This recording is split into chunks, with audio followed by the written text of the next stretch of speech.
Yes, I just started it. So the recording is now Yay! Okay, let me go on mute. okay. Great. Okay, let me go on mute because it's very noisy here. Okay, so I guess good morning, good afternoon, or good evening, depending on where you are located. My name is Jifa Ajay Boanya, and I am the Yalda US Research Coordinator, and Yalda also on the Yalda US Finance team. I was one of the co-founding board members along with Laone back in 2004 when Yalda first started.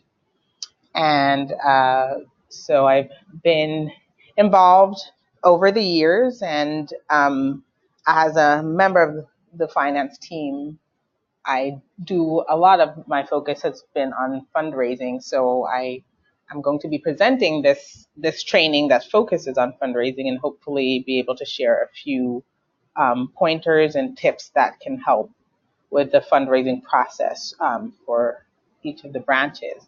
But before I move on, I think since especially it's just a few of us, it would be nice to just have introductions. So maybe if each of you could just maybe say at least your name and where you're calling from or which Yalda branch you're involved in. That way, just make sure I'm familiar with everyone, since we don't meet often.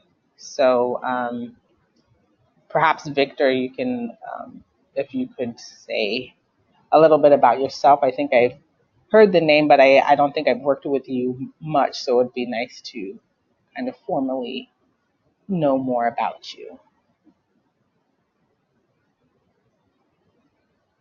Let me see if I need to make you the presenter to do that, or let's see if I can send you an unmute request.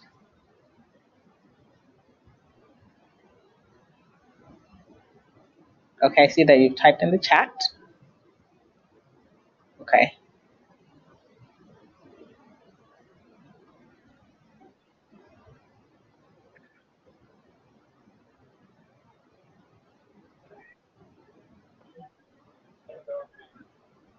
You're in Lagos. Okay. Are you able to speak, or are you just can only type at the moment?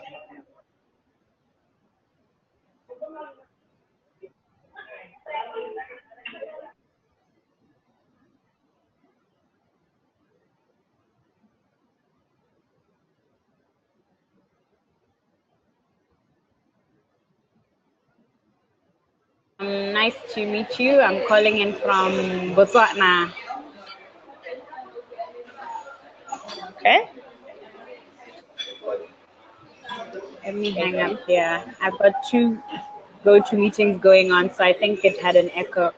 So that caller 01 has left. Okay. Okay, but I still hear you, so I think you're on there. Is that you're joined as Lena, right? Is that you're showing up as Lena, or is that someone else? It So looks like that's someone. yeah, Okay. that's me. That's me. Okay. Okay. And Victor is typing in the message that he is not sure if he's unmuted. Do you see?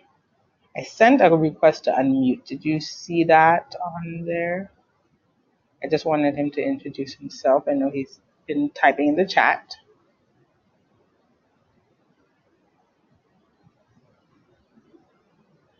Okay. Well, that's fine. Okay. Well, thank you for joining, and so I'll kind of get started on the fundraising training.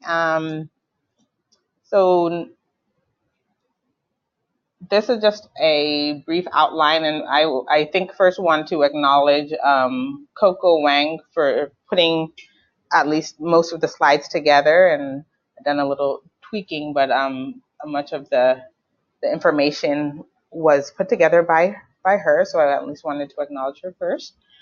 So I wanted to start with some general information on fundraising with some tips that have been shared from other sources that will assist in the fundraising process more generally. And then and then go on to more specific information about fundraising within the context of YALDA. So first and foremost, I want to just mention the fact that YALDA doesn't offer funding to its branches, but we do assist in the fundraising process. So it is up to the branches to raise their own funds. However, if you do need assistance with that, we are here to help and to try to make that process easier and give suggestions and look over things. In addition to that, we are trying to offer prizes and awards for different YALDA branches through our international YALDA competitions. And I think we have a competition, we've had a competition in the past and have one going on now, which we'll talk a little bit more about at the end. And so the main goal of this training is to offer you with some resources that will assist in the fundraising process, especially for those of you who may be new to fundraising and haven't had the opportunity to do that in the past. And I think the most important takeaway point, which I want to kind of bring up now, is that a lot of it is based on marketing and being strategic. So finding the right fit, I think there's a lot of strategic decisions that go into the fundraising process to make it actually work more smoothly. So I think that's something to keep in mind. That also mentioned that there's a YALDA International Financial Manager who is available to help when it comes to editing budgets and proposals. So again, we are here to assist with the process, and so we hope that you keep us informed if you do have questions and difficulties. Okay, so first I'll go over some ways to raise money without doing traditional fundraising. So one source of fundraising that I think is often overlooked is government funding. And I think it's one way that branches can also take advantage of funding. I think Victor's writing a message. Let's see what that is. Okay.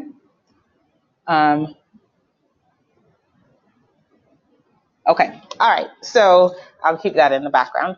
But yes, so government funding is one way to raise money for your branches. And I think there are a number of sources for that. This can be local or federal, depending on where you're from. So local government, whether it's within your city or within your region or within your country as a whole. And I think one thing is to do is to capitalize on connections you may have with government, whether that's individuals within your organization who know people in government, and to seek out government assistance because governments often do offer funding opportunities. So this could lead to contracts with the government. Governments also offer grants, or perhaps if there are services that you could provide to the government, which would offer some payment. This is also another source. And then I think another overlooked way in which to kind of capitalize on your existing sources is just making sure to keep connections with previous donors. So I think it's very important to make sure that those who have given in the past feel like they've been acknowledged and they're appreciated, and often just making sure that you adequately thank your donors can lead to additional resources. So as the slide says, there was a survey that showed that 84% of donors would donate again if they felt that they received thanks in a timely manner. So I think in addition to looking for new avenues for funding, it's always important to remember those who have funded you in the past and to make sure that they feel appreciated. And oftentimes they might be the very ones who would renew their funding and continue to fund into the future. Another point here that I think isn't really focused on much but does deserve more attention is to make sure that you emphasize what the reason is that you're serving. So why are you serving? It's important for donors to not only have that professional connection, but they also, I think, appreciate the personal stories as well. And often hearing your motivation for why you are serving on the organization, why you feel the need to volunteer your time, why you feel that this is a worthy cause can be enough to encourage a donor to give. Okay, so I think if anyone has any remarks or questions on that before I move on, just feel free to stop me at any point during the presentation, and then I can answer questions. We can make this as interactive as you would like to be, so it's not just me talking. Okay.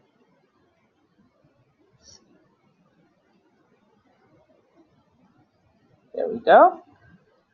All right, so now I'm going to talk about a number of steps that could be used to nurture prospects. So one of the ways that we've been that we try to raise funds is through what we've called prospect research. So identifying individuals or corporate sponsors who might be able to offer sponsorship. And these 10 steps were taken from a resource called the Funding Authority, and I think they provide a lot of useful information on how to be strategic in building relationships. And in essence, I think getting funding is all about relationship building. It's people often say when it comes to getting jobs and things like that, it's not only about your skills and what you have to offer, but it's also about who you know. And I think within the world of fundraising, that's also very much the case.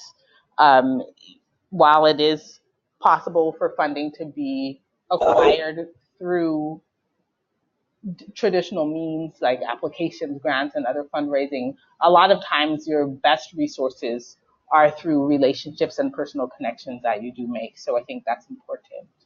And if anyone wants to chime in, I think I heard something in the background, feel free to do so. So this lists the 10 steps, and I'll go through each of those in detail. So the first step when it comes to seeking out prospects is determining what your target audience is. So when you're looking for companies, corporations, institutions that or funding bodies that may be able to provide support, it's important to look for and target the right people. So one of those ways is to identify within your community who are those companies that are highly visible, who are those who have a track record of giving, who are those that are committed to the cause of the organization. So you can look at businesses that might be headquartered in your area, or maybe they might be larger companies that have branches within your area. They could also be local businesses, local sports teams. There are a number of different possibilities of agencies, institutions, and companies that do provide sponsorship. But I think the key point is to make sure that those that you're seeking are appropriate to what you're it is that you plan to do, what your goal and your mission is.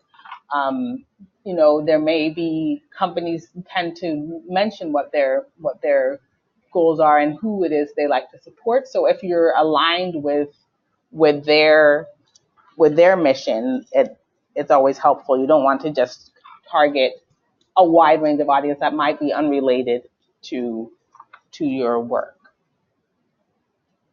Okay, so moving on. So the second point is to leverage personal relationships, and I think this is very key. So I think as I mentioned, it's often who you know that leads you to resources. So and instead of only looking for companies that you've heard of, I think it's important to look at the resources that are available to you. And I think often we don't always realize that we do have a number of resources and connections that we can utilize, and we maybe underutilize the relationships we do have. So one of the best ways to start in the fundraising process is to find out who within your executive boards, who within your committees, even within your general members, have personal contacts at corporations or institutions that may be potential targets for funding. So, for instance, when you're having a meeting, whether it's a board meeting or general meeting, you can ask everybody on your team to identify people that they have personal contacts with who may work in different businesses that could potentially provide sources of funding. That way, you're not only relying on the information you're finding out through research that you're doing to identify these potential prospects, but that you're also relying on the relationships that you do have and the connections that you do have. And then after these have been identified, so I think one way that we've done on our finance team is to ask people to identify at least 3 potential prospects. And sometimes people think that they may not know anybody, or they may not know people who might be helpful. But oftentimes, if you just sit through and think about who you know, look at your contacts on LinkedIn and maybe see where they work. A lot of times there are people you know and you aren't even aware of the places, the institutions or corporations that they're working. And just going through your contacts deliberately can help you stumble upon people who work in places that you may not have been aware that might be helpful. So I think a lot of times we underestimate the resources that we do have, and it's important to realize that even if you may not believe that you have connections, that there are probably people that you do know who are connected to other individuals, and maybe if you don't have those connections themselves, some of your friends may also have connections as well. So after you've identified people that you may have personal connections with and other members of your boards do, then I think it's also important to ask whether or not these direct relationships, whether they can contact them on your behalf, because it always helps when the message is coming from someone personally that they know. So you should ask the members who have identified these people whether they would be willing to make that connection directly by sending an email or reaching out to their contact, or if they themselves aren't able to do this or may not feel comfortable doing that, if you can at least reference them in your message to the individual and mention the fact that you were referred to that person through the contact, so that they know that there is a personal connection, because that definitely helps with the process. Any questions or remarks at the moment? Okay. Yes, Yes. sorry, can I make a remark, a quick one? Sure. And I, excuse me, and I, sorry, gosh, I love exactly what you said when you added that, personal relationship matter when you are getting a job or when it is fundraising, even when you start a business. And I think a lot of young people on the continent don't understand the power of the network. That if you are trying to do something and you don't know anybody, or you're not leveraging your personal connections or who knows who, then you might as well not do anything, because unfortunately, yes, merit does count, but relationships do count even more. So I appreciate, Jifa, that you mentioned that when you were talking about the power of the network. And this is at the crux of YALDA, the core of YALDA, is encouraging our members to form those networks if they don't have them and leverage them. So thank you for that comment. And Ade, thank you for your video as well. We got to see you for 1 second there. All right, thank you. So moving on and continuing with this whole concept of leveraging personal relationships. So once prospects have been identified through your networks, and if you have members of your board or general members who have personal connections, and it's always important to try to facilitate the process for these people who are willing to help and offer their connections. So I think it's important to offer to draft whatever message is going to be sent on their behalf. So even if the person has identified their personal connections, and maybe it is a lot to ask someone to reach out to someone, and they may not necessarily know how to, they may not be comfortable, or they may not feel like they're the knowledgeable person on YALDA, your branch, or even when it comes to your personal endeavors, if you have your own personal nonprofits or other businesses or projects that you're raising funds for. So it's always important to offer to draft whatever message they will be sending, and then pretty much the only thing left for them is to put their name on it and send it. So this makes their job easier if you're being conscious of their time and offering to assist them. And if they want to make that more personal, they can always tweak the message. They can start, with a personal note at the top so that they have that personal touch to it.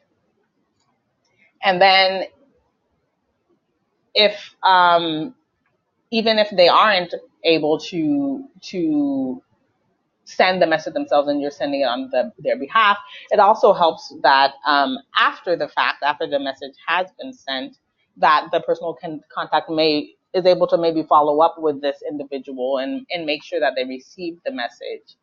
And then that shows that your contact is supportive of the organization and shows that they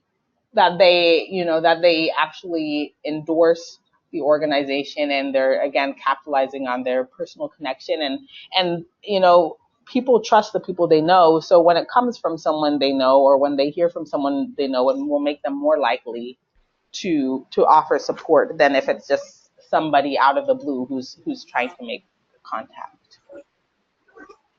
All right, moving on, unless there are any other additional comments. So the third step in the process is to develop your offering. So it's important that when you're reaching out to people that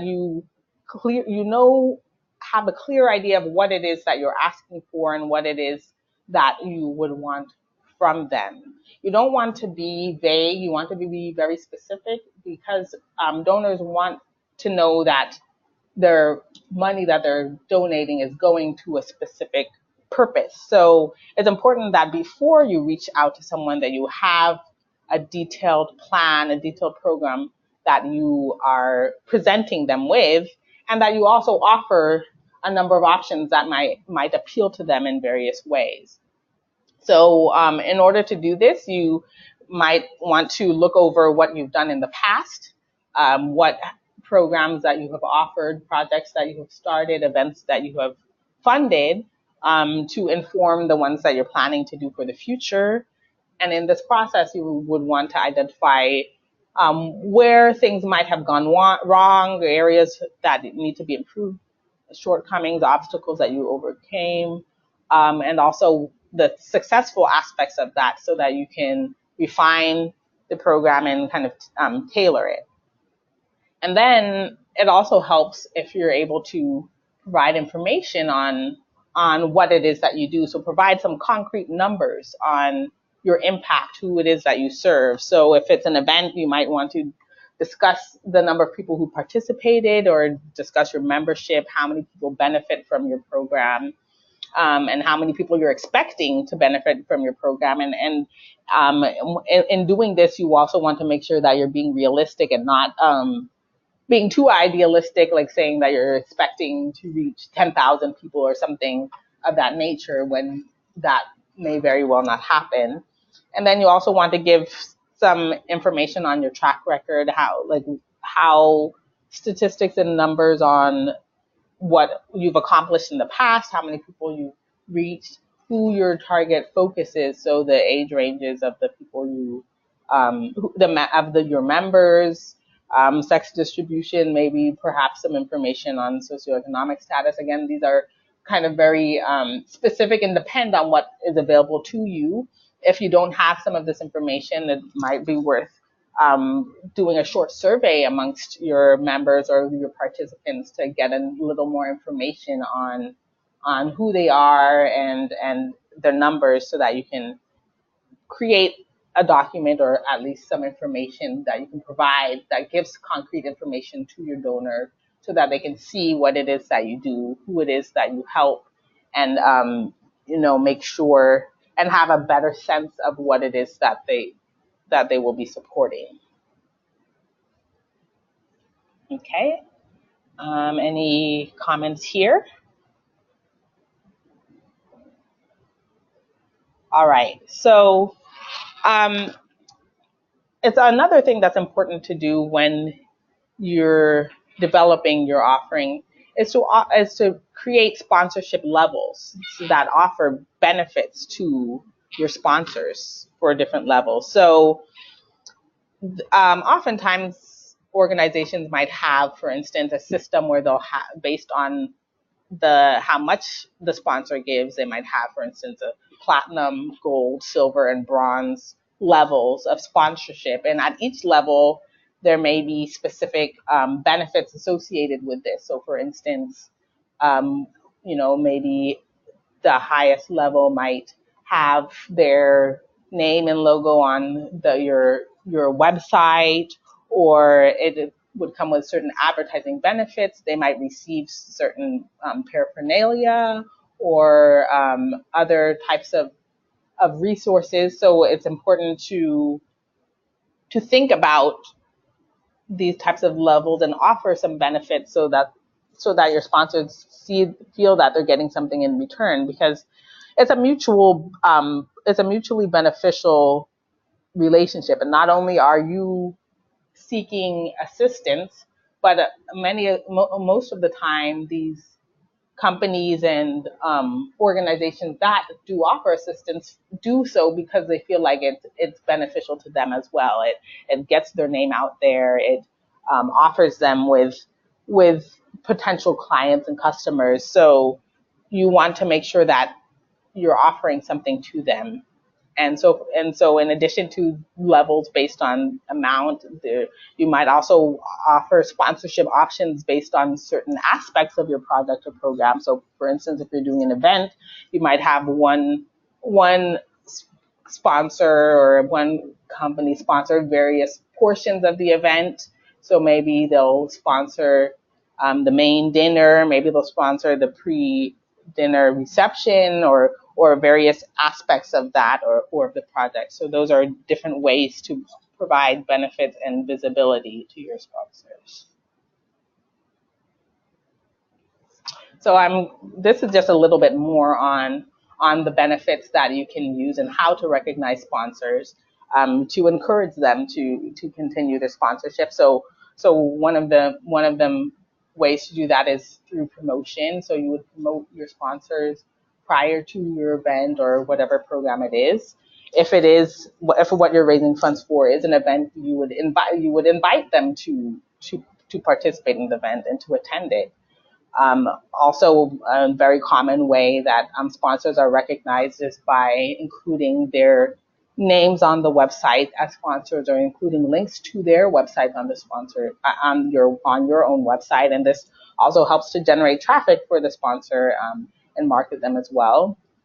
During events, their names might appear on signs that are created for the event, and you would also acknowledge your sponsors verbally during the event. So, for instance, if you're speaking, you would want to make sure you mention their name, and you can provide them with a gift, maybe perhaps a plaque or an award, or even some paraphernalia related to your organization. And again, when you do invite your sponsors to the event, typically it's good to invite them and provide them with tickets. So you're not necessarily expecting them to pay to attend the event after they've already provided sponsorship. This is kind of a complementary benefit that they would be receiving. So these, I think, are ways to ensure that you are demonstrating appreciation to your sponsors so that they feel that what they're doing is actually meaningful and that it's appreciated and they feel like they're receiving some benefit in the process. Any comments here, questions, or suggestions? All right. So the fourth step is understanding your sponsor's motivations. And as I said earlier, um, it's not only about helping others, but sponsors see this as an opportunity to also, in a way, help themselves. So, as I said, it's a mutually beneficial relationship. So, sponsorship offers corporations, companies, institutions an opportunity to build their brand. So, particularly if what it is that you're fundraising for is in alignment with the mission or the messaging of the company, they will be more willing to sponsor. So it's important to keep that in mind in targeting who it is that you're seeking sponsorship from. Secondly, it's an opportunity for marketing because, again, the sponsor can view your members or the guests of your events as potential customers and potential clients. So sponsors may even have funds set aside specifically for cultivating customers and clients that they can use for the sponsorship that you can kind of capitalize on to request funding. And secondly, most companies and corporations have charitable goals. A lot of them, there are, for instance, corporate social responsibility requirements for a number of companies, and many of them have foundations and philanthropies and want to demonstrate that they're giving back, that they're not focused solely on profit making, but they also want to better the communities in which they work and in which they serve. So aligning your project with the goals of the company in terms of their philanthropy also is important in a way to increase your likelihood of being funded.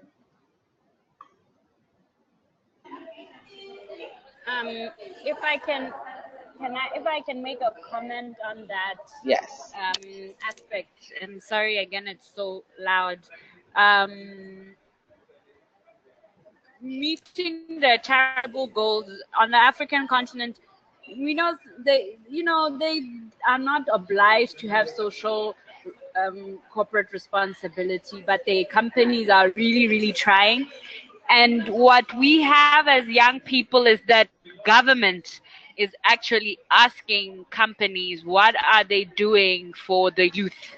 And so we need to capitalize on this. When we started Yalda years ago, this was not the case. It was just at the beginning of the youth, people understanding what youth are and what youth need.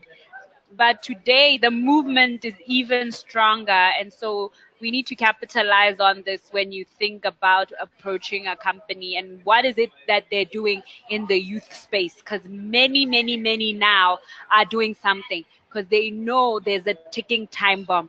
If they don't address the issues that youth have today, their businesses are going to be in trouble tomorrow. Hmm. Thank you. That's true. Very true. Thanks for that addition. Okay. So after you've considered all those things, then you want to carefully craft your message. So I think the first point I have here, and I think which is important, is to keep your message brief. So now, for the most part, we're in an electronic age, so we're mostly communicating by email or electronic means. So you want to, limit your message to a few key paragraphs, or, perhaps you might send a letter. People do still send letters, although it's less common. So, but if you do send a letter or include an attachment, for instance, to your email, you might want to limit this to one page. And I think important in the first and foremost thing that you want to do in your message is specifically if you met this contact or you're reaching out to this contact through a personal connection, you want to name the individual that you has the direct relationship at the outset. This is will capture their eye and make them more likely to continue to read the message when they know it's related to someone that they know and it's not just coming kind of out of the blue. So you want to make sure you mention that in the opening. And in addition, perhaps you may have, for instance, if it's an event that you're hosting or some other project that you're offering, there may be people who will be involved who may be celebrities or they might be recognized leaders in their communities or in the industry who will be involved. And you want to also mention these individuals early in the message within the first paragraph to draw and capture the intention and show the credibility and show kind of the pull that you do have. And then, of course, your message, you want to make sure that you give the specific details on the event or the project that it is you're hosting and what the theme is. You want to give some background information on the organization and on the mission, and you want to be specific about what it is that you want them to do and how you would like them to offer sponsorship. And be sure to include as well your contact information and also mention the fact that you intend to follow up with them. And lastly, this point, which is very important, is you want to make sure that you personalize your messages. You want to be sending messages to a specific person. It shouldn't be a general.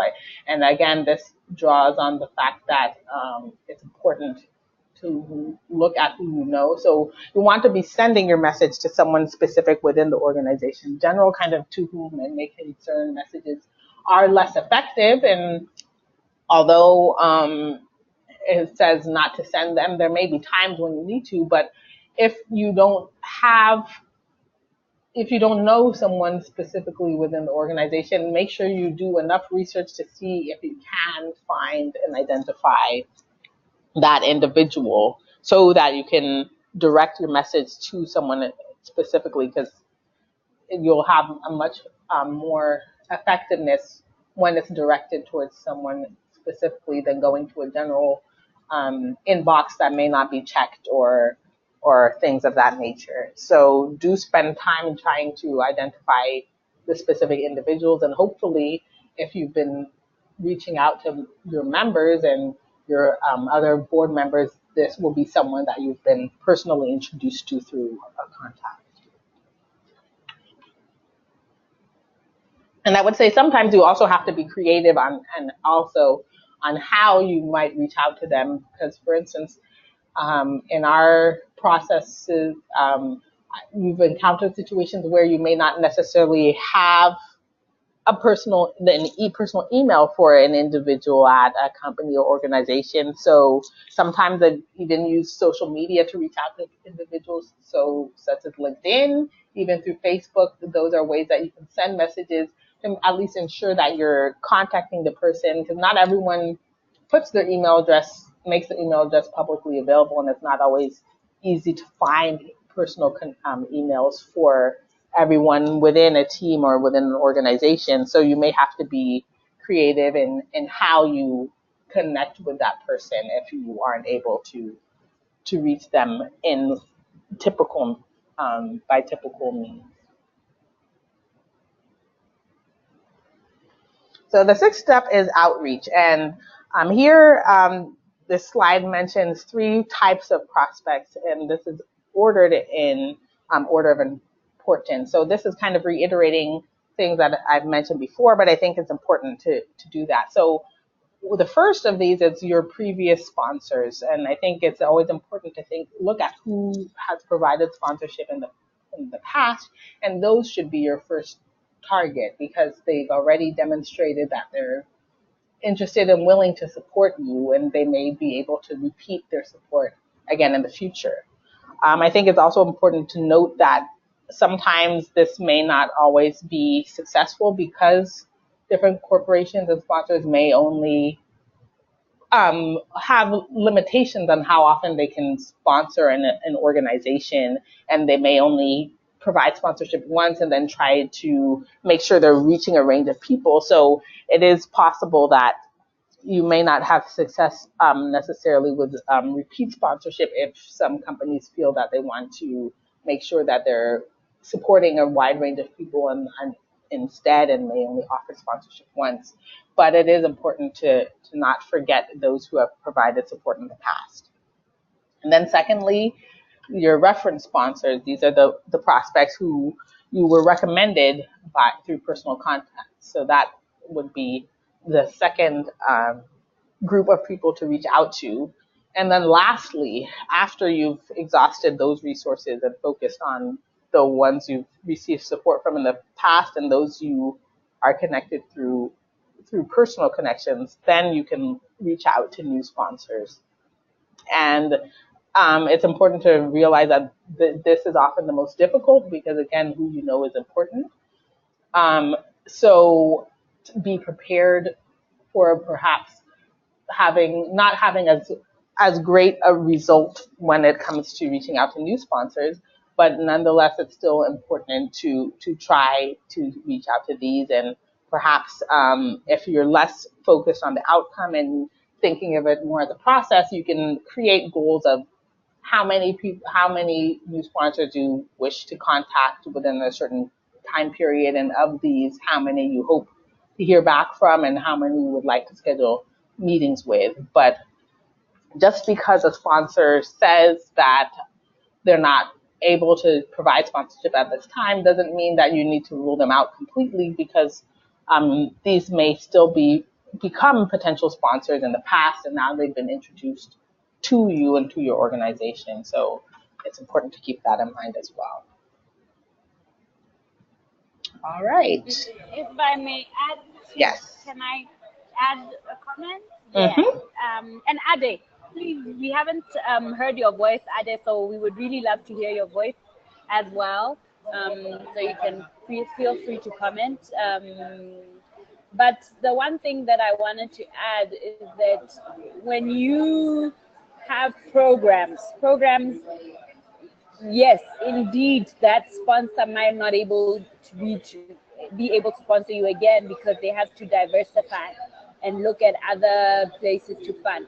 But with events, that same sponsor might be able to buy a table, because we have found that when we are doing our events, we just approach the same people and they will keep buying tables for the dinners because it is a dinner corporate event, and some people even make it their team event and it's for Yalda, whereas they're not able to give us more money from their social corporate responsibility because they can't fund the organization twice. There are other avenues you should think about in terms of getting them on board, and events are something that really work when yeah. Yeah. Thanks. Are there any comments from you?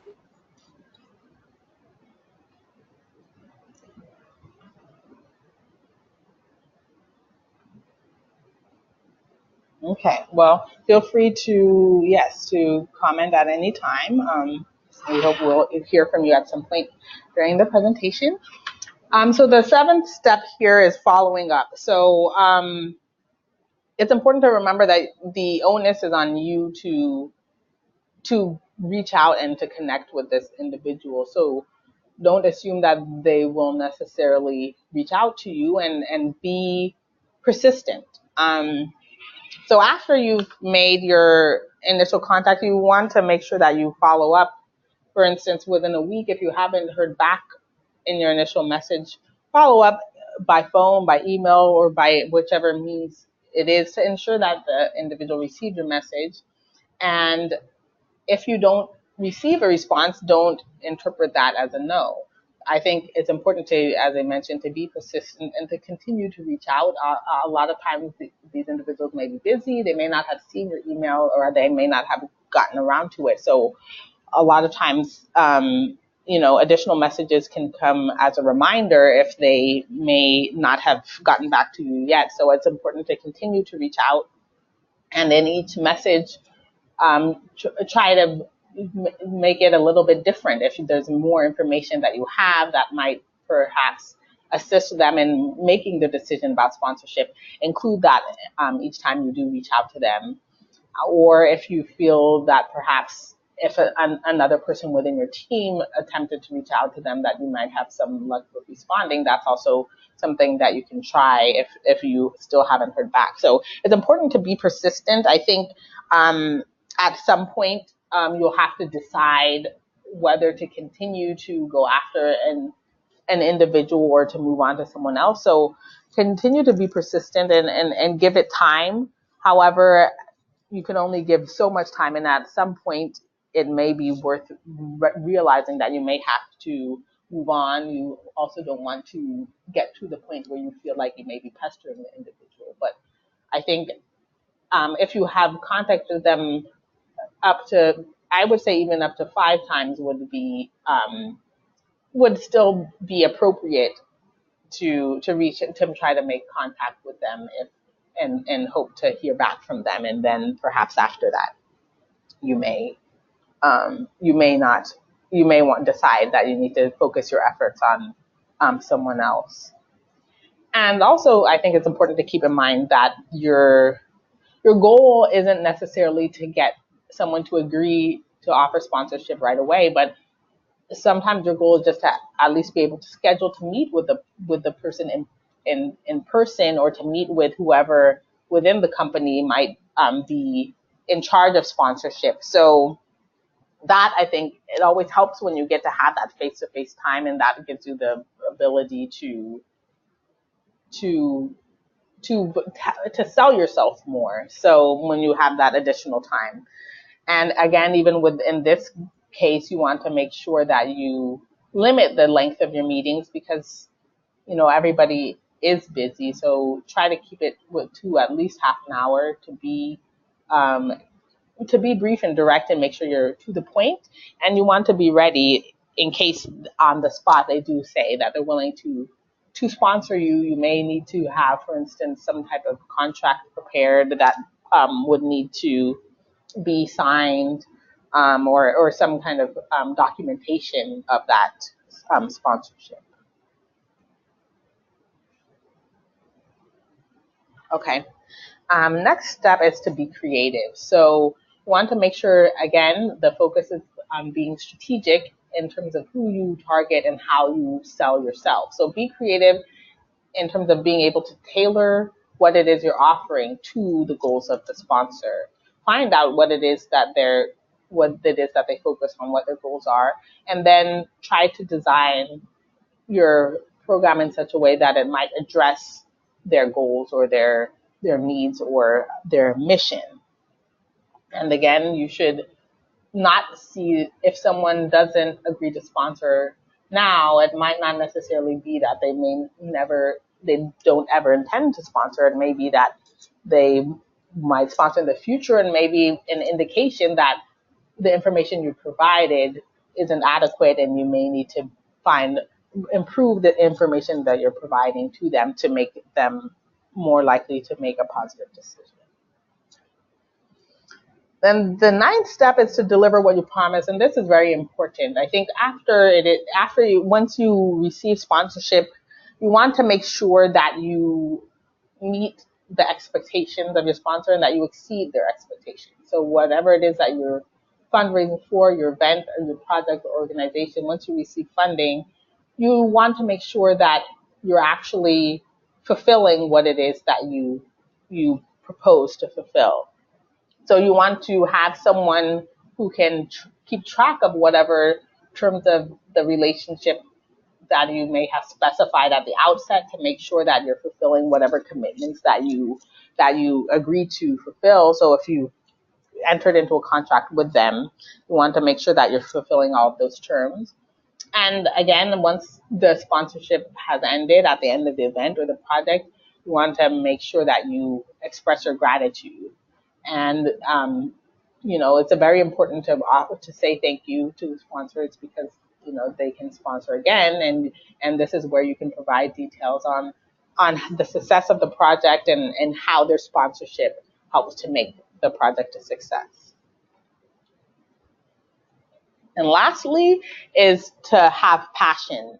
I think if you're seeking funding, your passion shows through, and you don't want to seem, if you don't appear interested and passionate about what it is that you're seeking funding for, you're not going to have as much success in actually attaining that funding. So you want to make sure that you're demonstrating your passion and your enthusiasm for what it is that you're seeking funding for. And that in itself can make an individual or a corporation more likely to give you sponsorship. So be confident and be enthusiastic and be passionate. And once you've gone through the process, it's also important to make sure you share your knowledge from your fundraising experience with others in your team so that they can learn from this and you don't have to reinvent the wheel each time. So again, before I move on to the next part, I guess I'll pause here for additional comments in case anybody wants to say something. You can feel free to unmute yourself and say something or type something in the chat.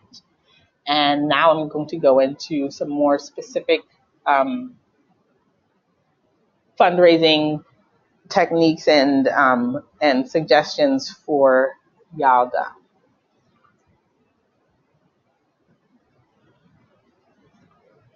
So the first thing when it comes to fundraising is that you want to identify what it is that you're fundraising for. So and how you plan to do this. You need to have a strategy for fundraising. It's not something that you can do haphazardly. Otherwise, you will kind of waste your resources. So it's something that you want to plan out and make sure that you're doing it in a way that will be cost effective, that will be efficient. And you also need to remember that it does take time. So to be patient and to make sure you do a lot of legwork up front in terms of researching and finding out the most effective ways to achieve funding. So you want to identify what it is you're raising money for, and you want to have a specific thing that you're asking for because that will increase your likelihood of receiving funding. Corporations and companies and granting bodies don't like to just give money for vague vague vague things. They want to have a very specific thing that you're asking for. So you may need equipment, you might be for a conference or a project or an event that it is, but just ensure that you've come up with a plan for what it is you're fundraising for. And then when you're looking at this, and perhaps you have people within your team who might have ideas, so they might propose certain things to you. So you want to make sure you understand what those ideas are, so that you can create a proposal. You want to have an actual document. It's always important to have some supplementary material. So for instance, you could have a concept note, create a concept note that you can send when you're seeking funding that describes what it is the program that you're seeking funding for is, or a pamphlet or some brief information to provide additional details. And you want to have a timeline and a schedule of what it is that you're doing and when it is that you're doing. How are you going to approach companies? Are you going to apply for grants? You want to, think through your strategy so that it's very specific and that you use your time wisely. So now there are a number of ways that you can fundraise. There's some strategies that are simpler and more direct, and so these are kind of in this presentation described as cheap strategies, and then there are others that are more long-term strategies. So here are some just quick ideas that are more cost-effective, that are ways that you can raise funding. So one, again, is to get sponsorship for a project. You could have a competition that you can open to the public. You can even have the public pay a fee to participate. And that way you are bringing funds into your branch, into your organization. Another is through dues. And, it's possible to collect dues, and it's encouraged to do so if you feel that that's an effective way for your branch to raise funds. and to make sure that you have a deadline for collecting those dues, and those dues can be tied to membership. So in order to be a member, you need to be paying dues.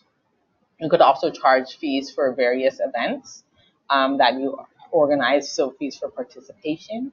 So for instance, you might have a dinner dance, or so often sometimes we've had like the barbecues or things of that nature, and you can charge fees for food, for entrance.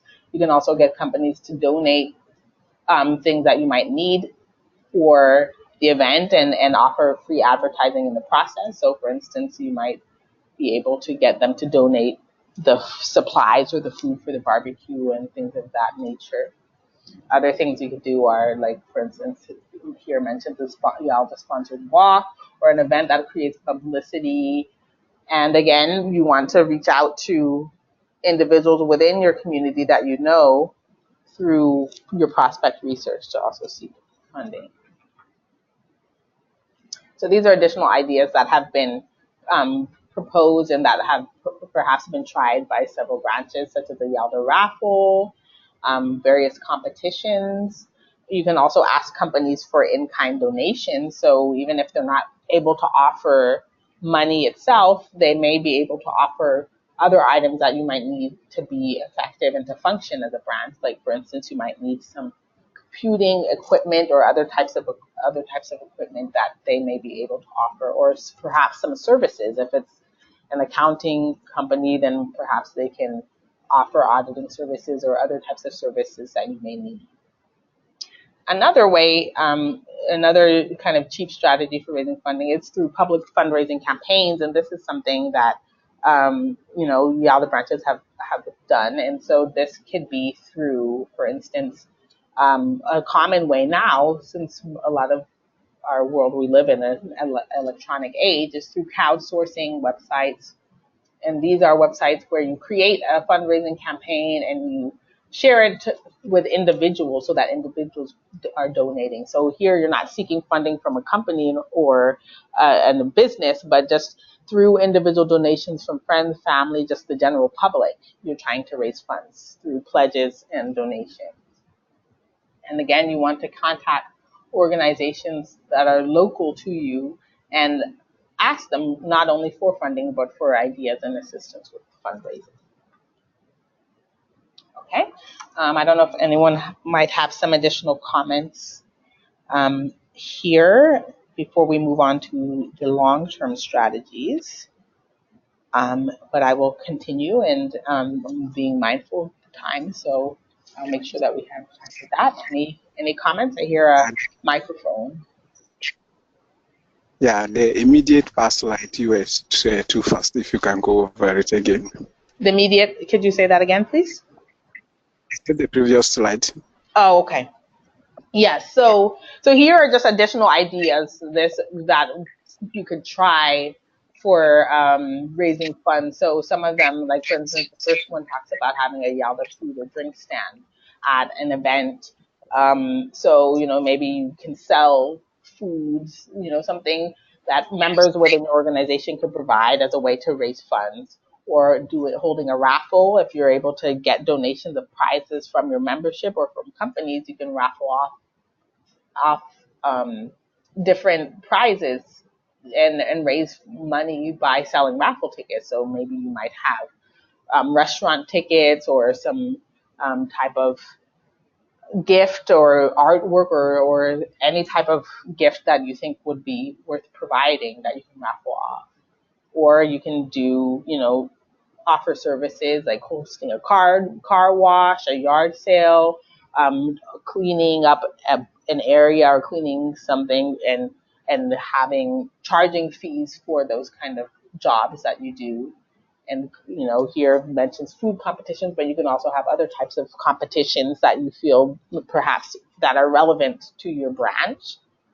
And then I mentioned in-kind donations, which are, instead of receiving actual funds, you might receive supplies or services that you need through donations for free, so that you can use that to function as a branch, even when a company may not be able to give funds exactly. And then I lastly kind of mentioned fundraising publicly, kind of trying to raise funds from individuals. And this is often done through crowdsourcing websites such as Indiegogo or GoFundMe, things like that, where you create a campaign online and you advertise the link. You might have a goal. This is how much I want to fund. You want to make sure you have an idea of a specific project that you're funding for, and you have a time period to ask people to offer donations to raise those funds. So I hope that was a bit clearer. So more long-term strategies that are require more work than kind of the simpler things that were mentioned before. Again, we talked extensively about sponsorship, and so I won't go into too much detail here on that because we kind of discussed that a lot. But sponsorship is more of a long-term strategy to kind of receive funding from companies. And you want to, again, as I mentioned, prepare some type of proposal or concept note that you can share with them. And so here I won't really go through this slide too much because I think we've covered it in detail and are getting a little bit short on time. But just to remember, as I said, to follow up with individuals after you reach out to them, and to make sure you have are persistent and have specific asks that you're asking for. So then another long-term strategy, which we haven't discussed as much in detail, is grants. And I think a lot of the points that were the 10 steps that were mentioned before do apply for grant funding as well, in terms of finding granting institutions, looking at them based on what their mission is and how they align with the mission of YALDA, of your branch, or of whatever project it is that you're seeking funding for. So again, you want to start with research to find out not only who these granting institutions are, which you can do through research online and by other means, or by perhaps even reaching out to your universities and looking at potential granting institutions that might be available there. But you also want to research their eligibility criteria, because many grants have specific criteria on who it is can apply for funding. So these criteria might be based on your location, where you're located. They might only offer funding to specific countries, to specific areas, or that target specific populations. Maybe they focus on women. Maybe they focus on disadvantaged individuals. They might focus on specific topics or themes. So perhaps they focus on education, or they might focus on employment. So you want to make sure you are looking at aligning with the mission of the grant, just like you were looking, just like was the case with corporate sponsorship and looking for companies.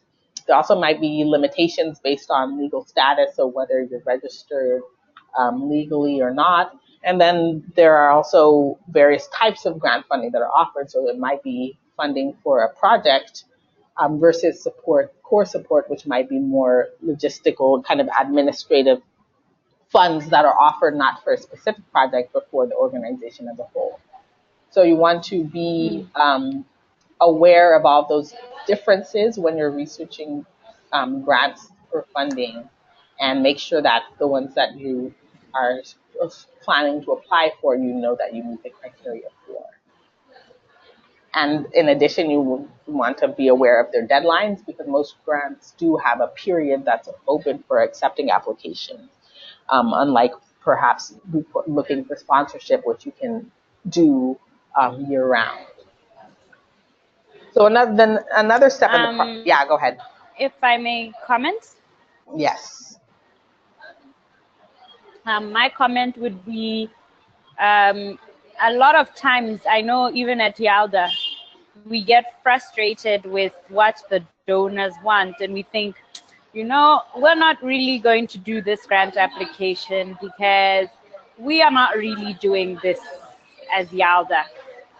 But we saw that that's the wrong way to go about it, because Unfortunately, that's the way of grant applications, is you have to tailor yourself to what they want and don't feel guilty about it at all.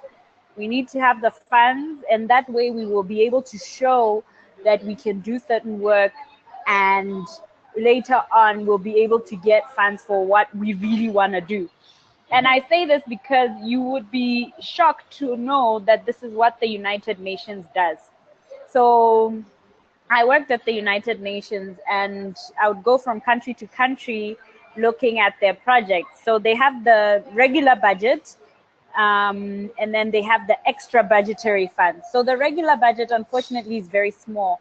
So most people use the extra budgetary funds, which can make up to 90% of a UN program's budget, right?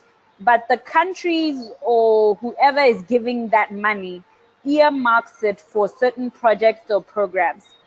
So the UN staff and program coordinators, they run helter-skelter to ensure that the proposals they submit are in line with what the donor wants.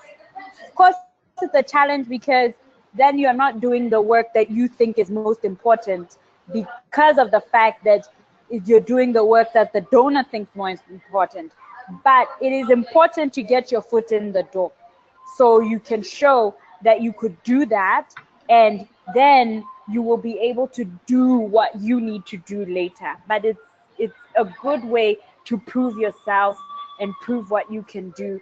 So I encourage everybody to tailor yourself and what you want to do to what the donor is asking for.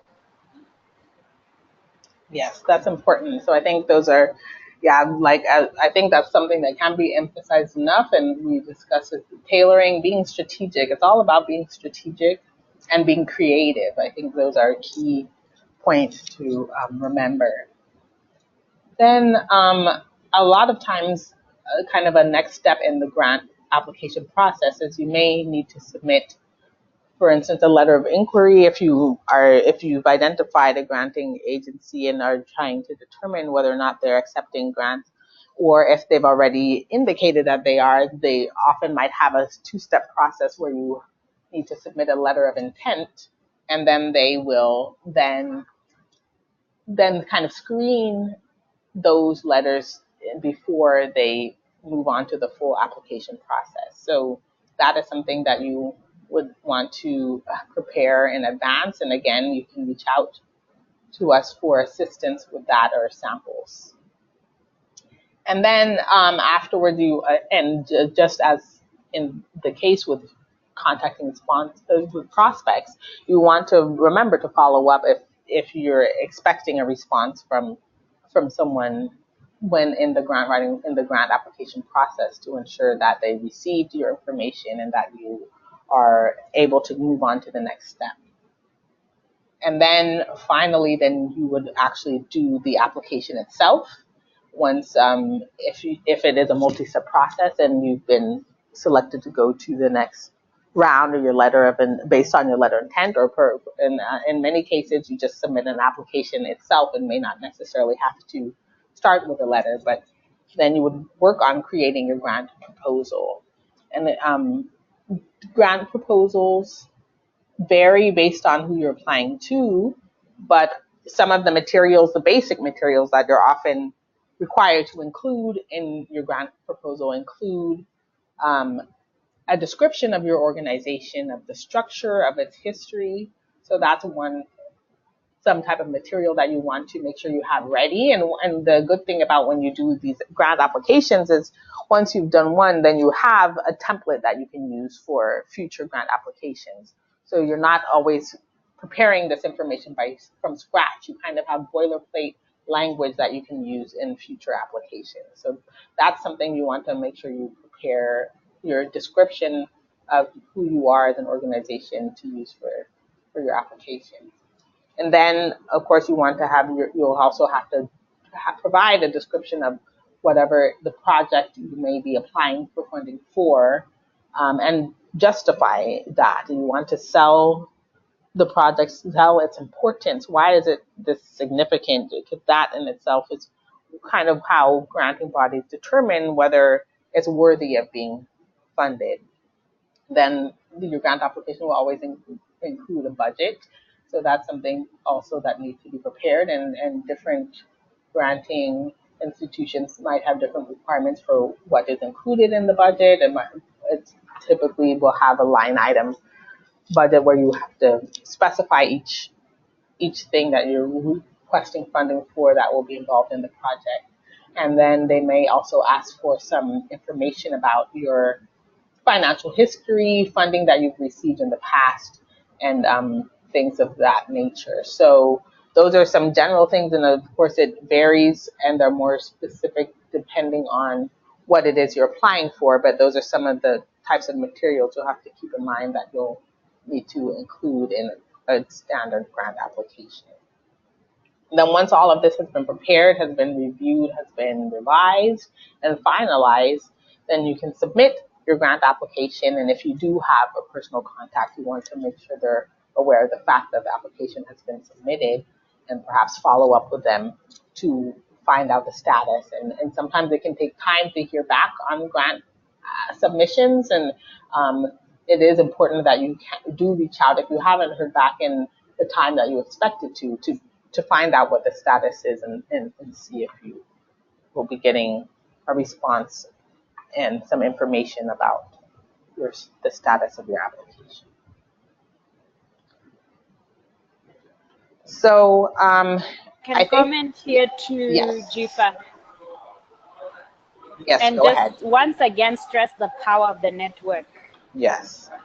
When you mentioned, it's whether you are getting sponsors, whether you are applying for grants or getting a job. We have seen, if you don't really know the people you are talking to, your grant is seen as just a pile, Mm-hmm. and they don't know who you are. I'll give an example of even applying to university. They say to you go and visit the university. This is in the US, yes, but this applies everywhere. But or maybe doesn't apply so much in Africa. But you have to go visit the admissions committee, visit the school, talk to people, so people get to know you, who you are, establishing what, that rapport and that network. So this is the same with applying for grants. We have seen that when you don't know who the funders are, your grant applications falls into a pile.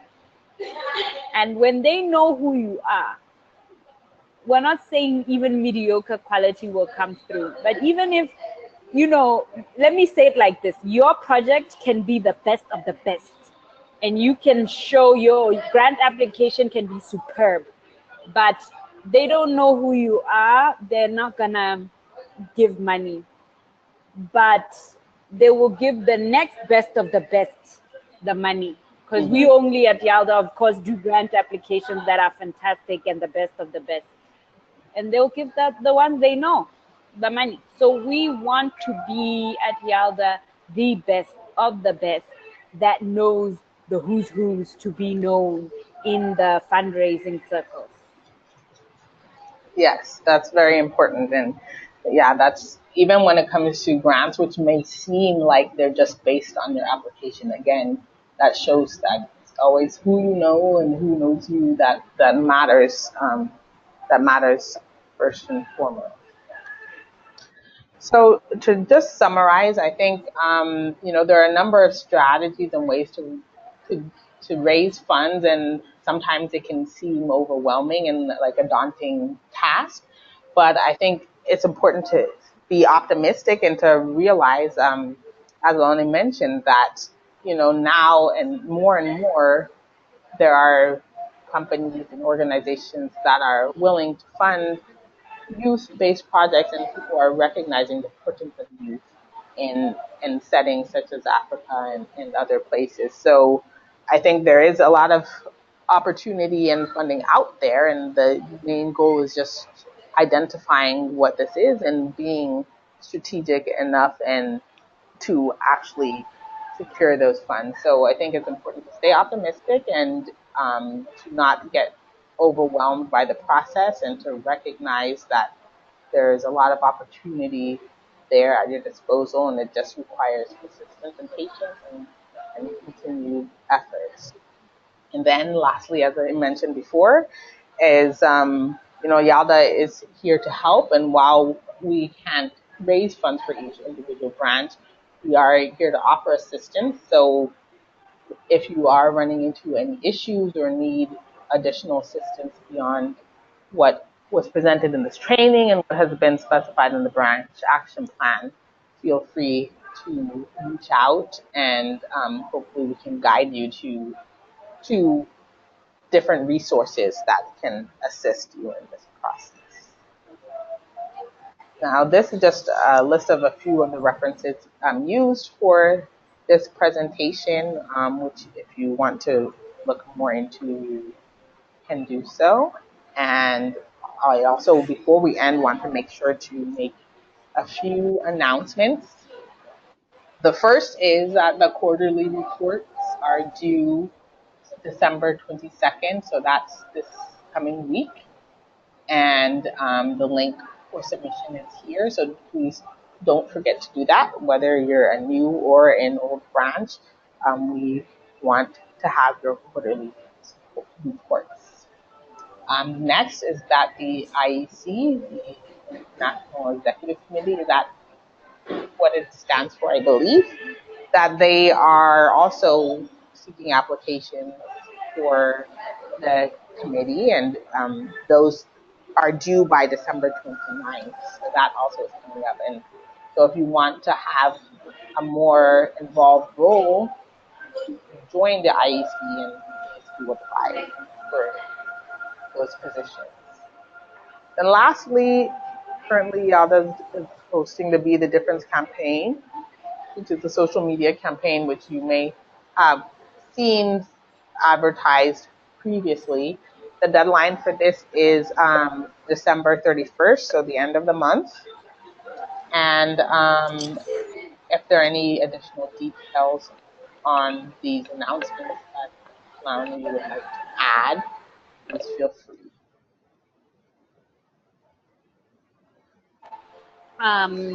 Nope. Just very wonderful festive season. Those who celebrate Christmas, Merry Christmas, and to everybody, Happy New Year. We're excited for 2017, and we will continue running these webinars and trainings as well. Yes. So thanks again. And the session that was recorded, so that will be posted and available for if anyone needs to refer to it, and for those who weren't able to attend. And Happy New Year to everyone. And I think we finished in just enough time. Any final comments or questions? Now is your chance. All right. Good evening, everyone. Good evening. I joined in late. I was having I wish to apologize for coming in late. I was actually having an exam which ate into the time. I also like to wish everyone Happy New Year and Merry Xmas. Thank you. And yeah, Thank I you. extend my greetings from. Thank you. Do you mind just briefly kind of introducing yourself? Just who you are and where you're located and which Yalda branch you're involved with? Well, we are just in the process of establishing our branch. Our application is submitted. Yeah. And my name is Akruk Moses, a student of University of Health and Life Sciences. I'm from Ghana. Oh, okay. Great. Welcome. Thank you so much for joining us, and good luck on the exam. G5 Ghanaian American. Yeah. Yeah, I can see it's an Ewen, right? Yes, it is. It is. I'm schooling in the hometown. Pardon?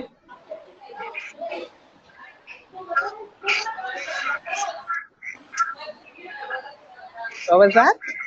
The connection is not so good. Okay, yeah.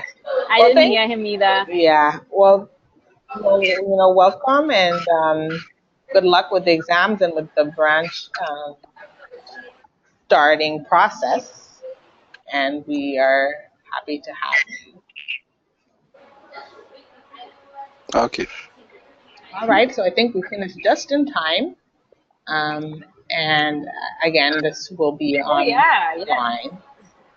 So thanks again, and I guess we will meet again next Hey, thank you. Bye. time. Bye. Bye. Bye, Ade.